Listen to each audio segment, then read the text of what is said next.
Salutations affectueuses à chacun et chacune d'entre vous.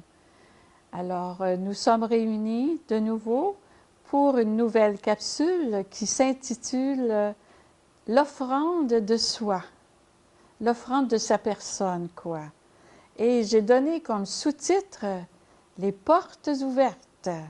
Vous savez qu'on fait beaucoup de portes ouvertes maintenant, surtout dans les écoles où on veut donner un bon aperçu de ce que l'école peut offrir à des jeunes au niveau de l'éducation.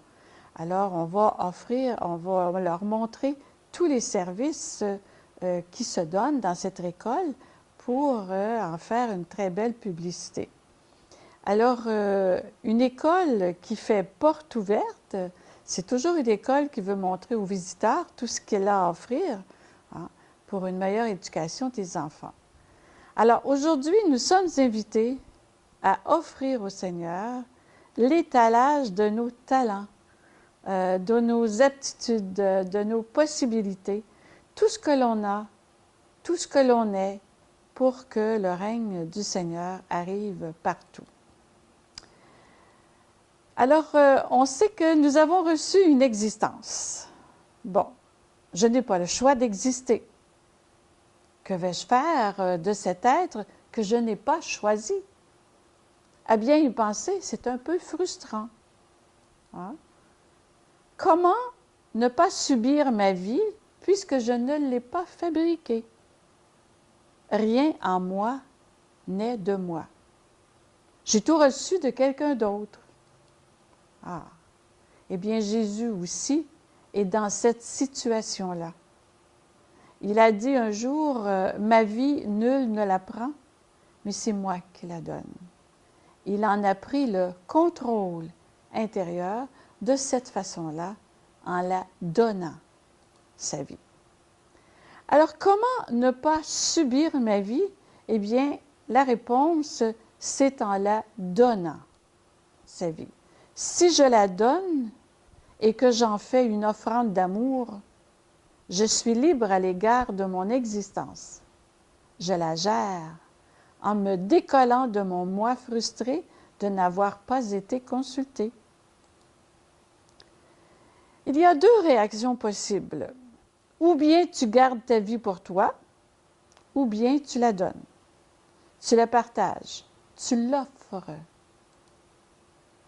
Devenu plus mature, il fera le passage de quelque chose à quelqu'un, d'objet à sujet, d'instrument à une personne, de résultat à créateur.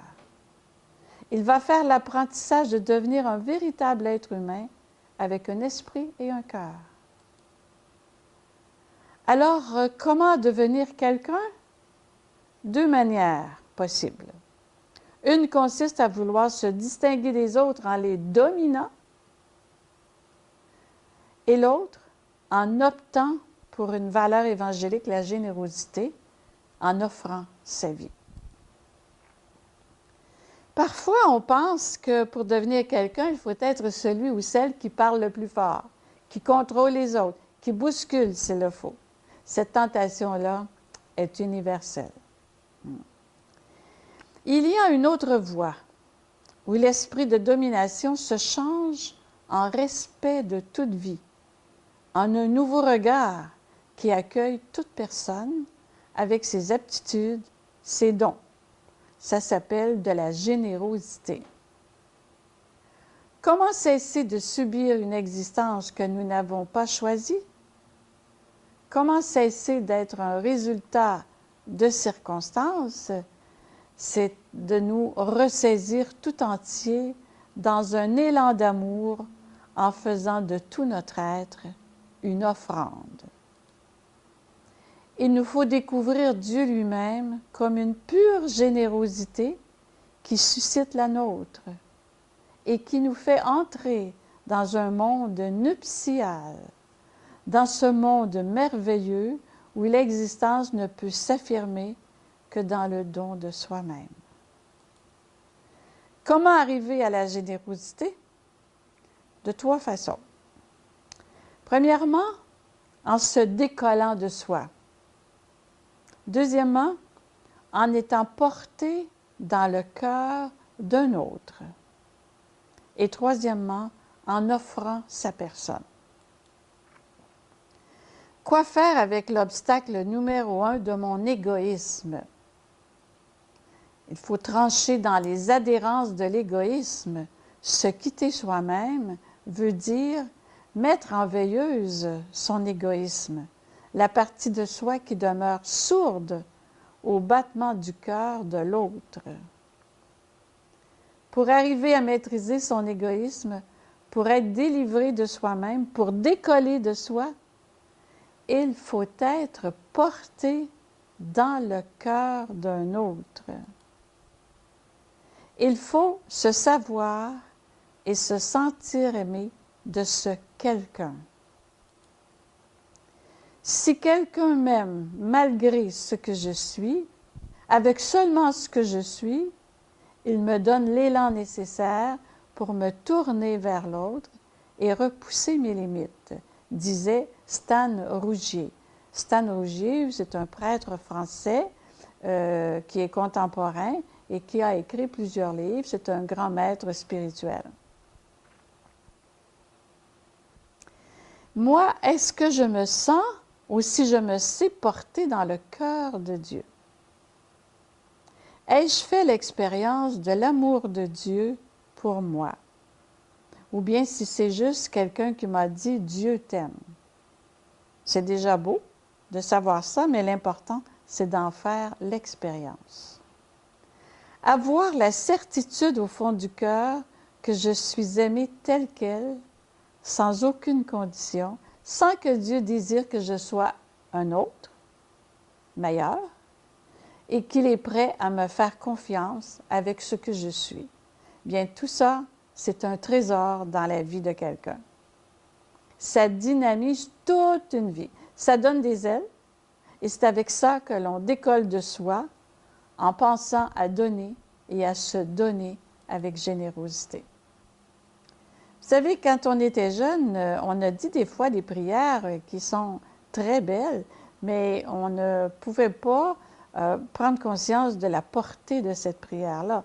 Je pense à la prière des scouts, la prière des guides, qui disait « Seigneur Jésus, apprenez-moi à être généreux, à vous servir comme vous le méritez, à donner sans compter, à combattre sans souci les blessures, à travailler sans chercher le repos, à me dépenser sans attendre d'autres récompenses que celle de savoir que je fais votre sainte volonté. » Moi, penser que j'ai dit ça, cette prière-là, à 12 ans, vraiment, je ne savais pas trop la portée de cette prière que je disais. C'est la prière de saint Ignace de Loyola. Vous savez, faire la volonté de Dieu, c'est quand même un sommet dans le cheminement spirituel.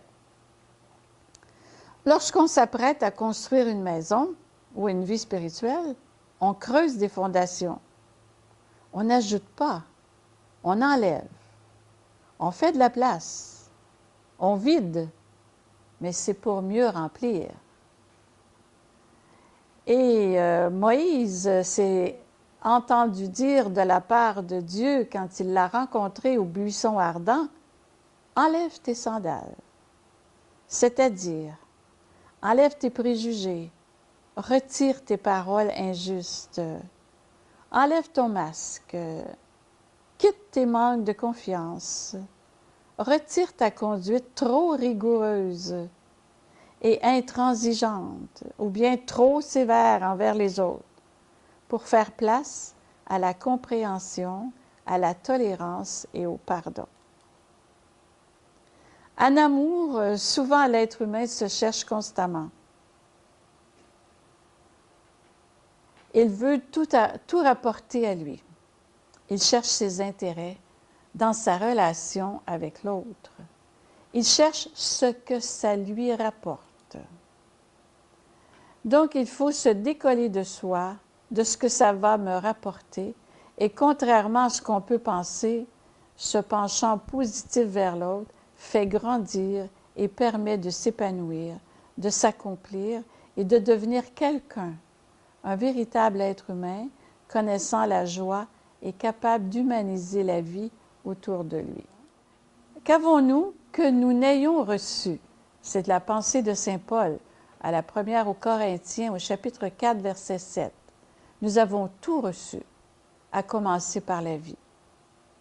Allons-nous chercher à recevoir tout le temps? Allons-nous chercher à tout garder pour nous? Ou si nous allons donner, offrir et partager? Alors voilà, je vous laisse avec ces quelques questions de réflexion. Et je vous dis au revoir. À bientôt.